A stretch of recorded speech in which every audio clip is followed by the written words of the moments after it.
Uma vida intensa tem a ver com uma vida com propósito. Viver é uma das coisas mais raras do mundo, porque a maior parte das pessoas apenas existe. Tem uma frase do Martin Luther King que eu sou apaixonado. Ele fala: se o homem não descobriu nada pelo que morreria, ele não está pronto para viver. Eu acho que muitos de nós não estão em um caminho, mas sim uma rotina. Nós confundimos conforto com paz, crença com fé, riqueza com bênção e existência com vida. Seu futuro está muito mais ligado a como você está do que como as coisas estão. Pois é, Deus amava o único filho dele, permitiu que ele passasse por muita coisa para a gente estar aqui. Você percebe que às vezes a gente questiona Deus por não estar sendo poupado de algo que ele não poupou nem Jesus? Jesus foi humilhado, traído, Jesus foi exposto, Jesus foi envergonhado. Rasgaram suas vestes, tiraram sortes dela, ele ficou nu, pediu água, deram vinagre, colocaram uma lança na costela dele, irmão. Jesus enfrentou coisas que em muitos momentos a gente está perguntando: Deus, por que você se esqueceu de mim, filho? Eu não esqueci de Jesus naquela cruz, e ao terceiro dia eu mandei chamá-lo de volta. Eu também não me esqueci de você nessa crise. Os processos forjam o nosso caráter, os processos separam meninos de homens. Tempos difíceis geram homens fortes. Homens fortes criam tempos fáceis. Tempos fáceis geram homens fracos. Homens fracos geram tempos difíceis.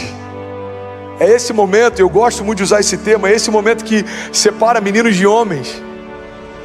É nesse momento que alguns ficam esperneando, perguntando por que comigo, e outros se posicionam perguntando o que eu preciso entender nesse tempo. Talvez você está perguntando: Deus, por que eu passei por tanta coisa? Porque eu quero quebrar um ciclo na tua história. Porque eu quero que o teu filho olhe para você e veja a ousadia em você, veja a autoridade em você. Você pega a história de José e a gente quer viver o governo de José, mas nem todo mundo está disposto a viver o cativeiro de José. José foi humilhado, ele foi esquecido, ele foi rejeitado, até que um dia se cumpriu uma palavra profética que Deus havia liberado anos antes. Irmão, tem muita gente querendo viver os sonhos de José, mas está desistindo no primeiro momento em que alguém diz para você: não vai acontecer. Irmão, os irmãos de José disseram para ele: não vai acontecer. Os anos de cativeiro disseram para ele: não vai acontecer. Os anos de esquecimento disseram para ele: não vai acontecer. Mas existia uma palavra dentro dele dizendo: eu não me esqueci de você. Entenda que todo o problema é a matéria-prima para um novo milagre. Os problemas não são o problema. O problema é a falta de fé, o problema é a nossa circunstância.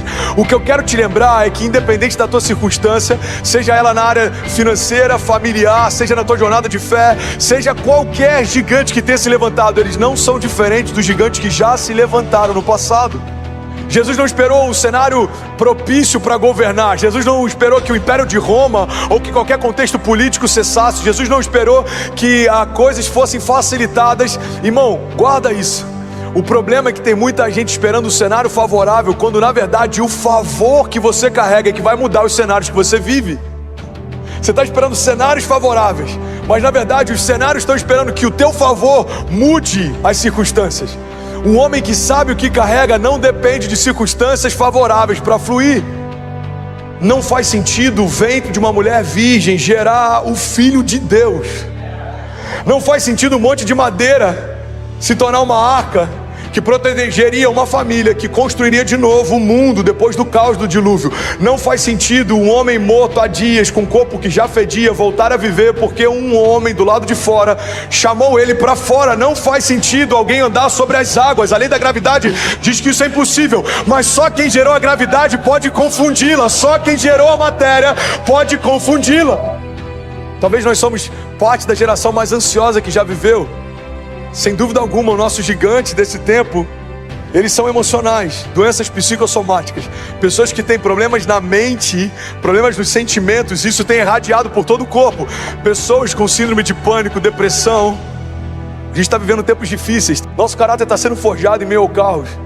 A grande verdade é que muitas vezes crises definem a nossa dinâmica, o nosso entusiasmo, a nossa alegria, a nossa esperança. O primeiro convite que eu quero te fazer é deixar de ser refém das circunstâncias, deixar de ser refém daquilo que é exterior. Se tem uma herança, que a gente pode carregar depois de vencer algumas crises é a gente nunca se esquecer da onde Deus já nos tirou um dia.